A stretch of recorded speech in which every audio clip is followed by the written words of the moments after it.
The film opens with Charlie, a high school student, browsing the school bulletin board for holiday jobs.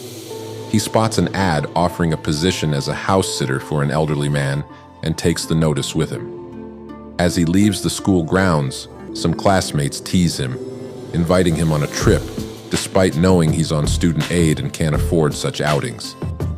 One of the boys, George, criticizes them for their behavior, especially since they're aware of Charlie's situation. Charlie arrives at the house where Rossi, a woman, guides him to a smaller cottage in the backyard. She explains that he'll be caring for Uncle Frank, who appears to be a grumpy old man but is actually quite kind. Charlie introduces himself to Frank, who insists he not call him Sir. Frank then asks what Charlie's parents do, and Charlie responds that his stepfather and mother own a convenience store, working long hours from dawn till late at night. Frank praises their hard work and questions why Charlie is attending Baird School so far from home.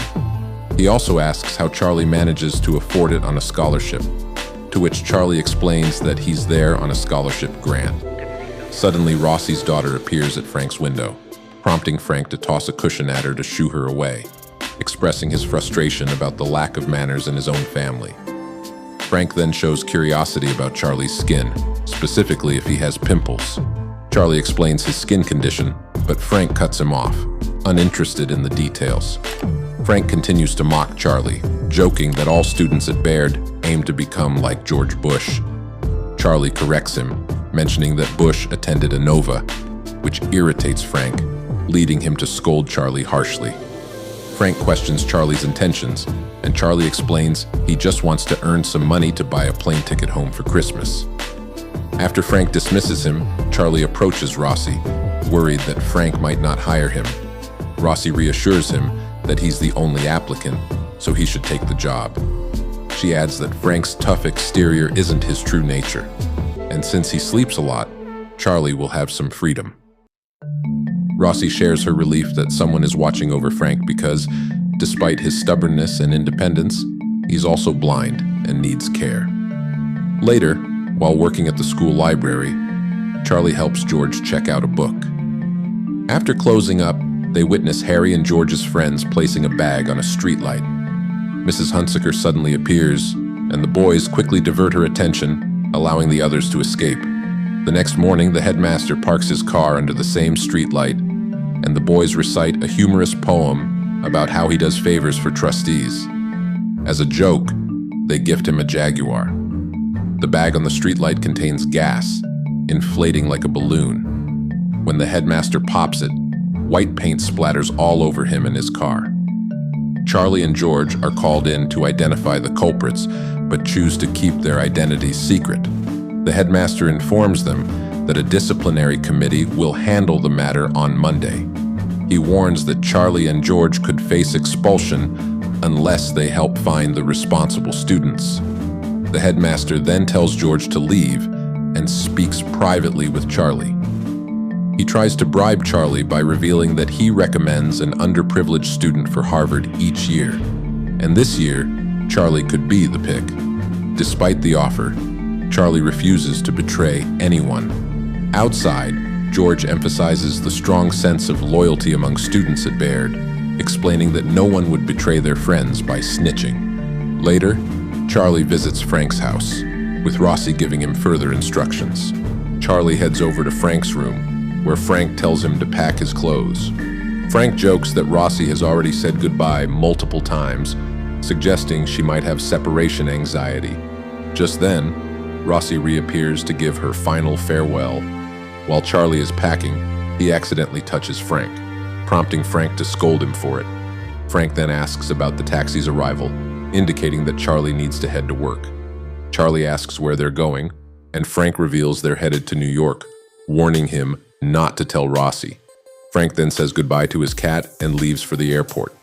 At the airport, Frank surprises Charlie by revealing he's managed to get a ticket for him too. When Charlie tries to help Frank navigate through the crowd by taking his arm, Frank snaps at him, insisting that if Charlie can see, he should walk on his own. Instead, Frank takes Charlie's arm to guide him. During the flight, sitting in first class, Charlie tells Frank that he plans to return home right after dropping him off. Frank agrees, saying Charlie is free to do whatever he wants. The flight attendant serves drinks, and Frank suddenly expresses admiration for women, thanking God for creating them. When they arrive at the hotel, Frank contacts the front desk to announce himself as Frank Slade, a former regular, and arranges a dinner reservation for 8:15. He also calls someone to book a limousine for 8 o'clock. Charlie mentions he needs to go back to school for unfinished work, but Frank suggests a compromise. They will have dinner together, and afterward, Frank will make sure Charlie gets to the airport for his flight home. He advises Charlie to unpack while they're at the hotel. Later, they get into a car, and Frank questions the driver about arranging escorts. Turning to Charlie, he asks what's bothering him at school, and Charlie admits he's torn about whether to reveal something or not. As the driver announces they've arrived at the Oak Room, they reach their table. Charlie reads the menu to Frank, surprised at how Frank can afford such luxury. Frank explains he's been saving his disability checks for this special treat. Charlie asks about Frank's plans, but Frank refuses to disclose them. When Charlie presses him to leave, Frank reveals he needs Charlie's help to carry out his plan. Curious, Charlie asks again, and Frank finally shares his secret. He wants to travel first class, enjoy the sights and luxury, dine extravagantly, have a romantic encounter, and ultimately end his life by shooting himself. Charlie is stunned, but Frank remains indifferent. The next morning, Charlie wakes up to find a stylist named Sophia grooming Frank. Frank tells Charlie he also has clothes for him and encourages him to get ready. Charlie calls George, who advises him to act as if he saw or heard nothing. Overhearing this, Frank comments that Charlie is the kind of person who benefits from having a wealthy father like George. Frank emphasizes that to survive, Charlie might need to cooperate with authorities and shares a life lesson. There are two kinds of people: those who face challenges directly and those who seek refuge. He advises Charlie that sometimes seeking cover is the smarter choice. After getting dressed, Frank and Charlie head to Frank's brother's house. Randy, Frank's nephew, answers the door and looks uncomfortable with Frank's presence. The brother downstairs also seems uneasy. Frank's brother mentions that Charlie should have brought Frank home for Thanksgiving. The family sits around the dinner table, and Frank begins sharing stories from his military days, which only Charlie seems interested in. Randy becomes increasingly irritated, accusing Frank of deliberately trying to shock everyone.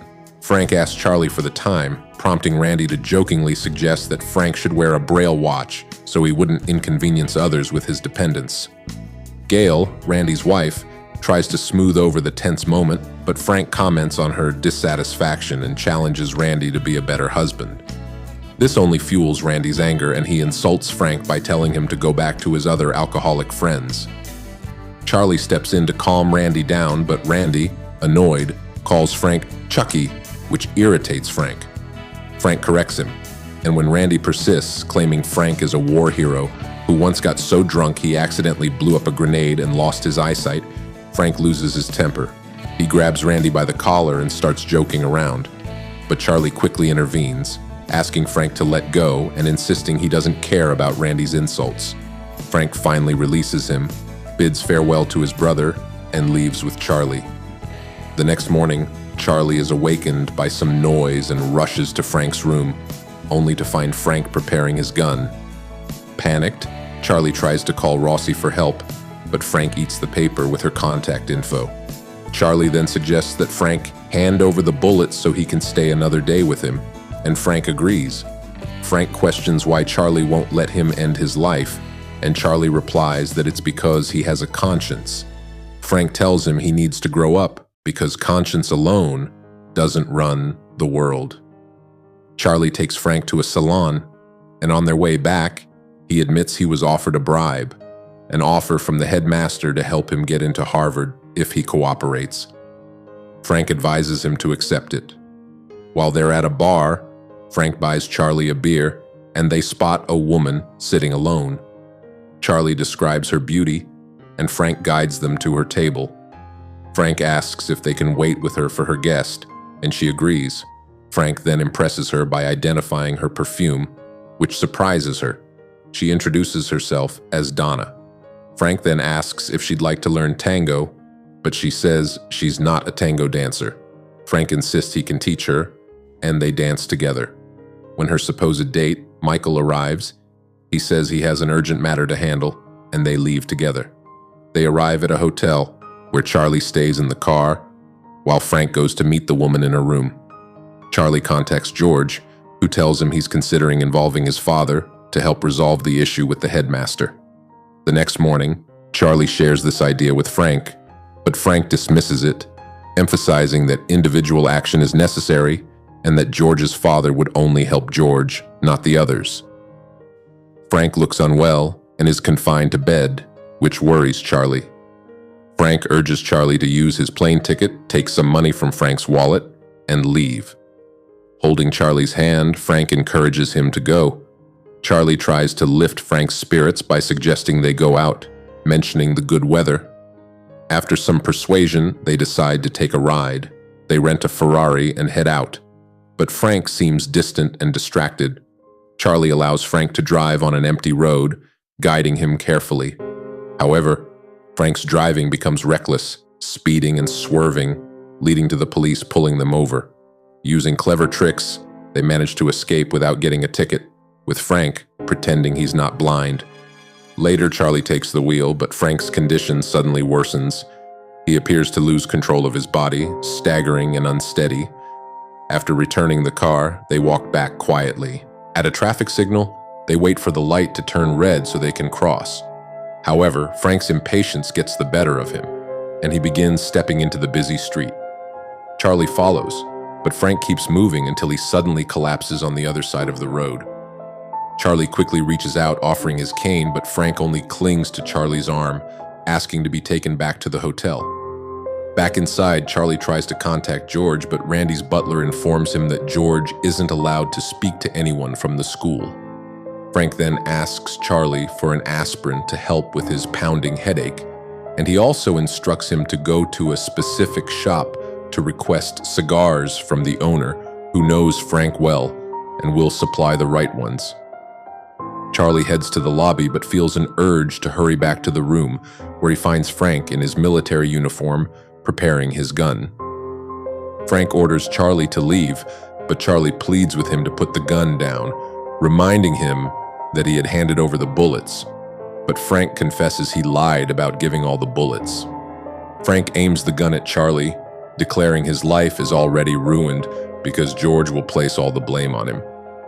Charlie pleads with Frank to lower the weapon, prompting Frank to open up about his past. He explains that he has endured mistreatment throughout his life, believing it granted him a sense of importance.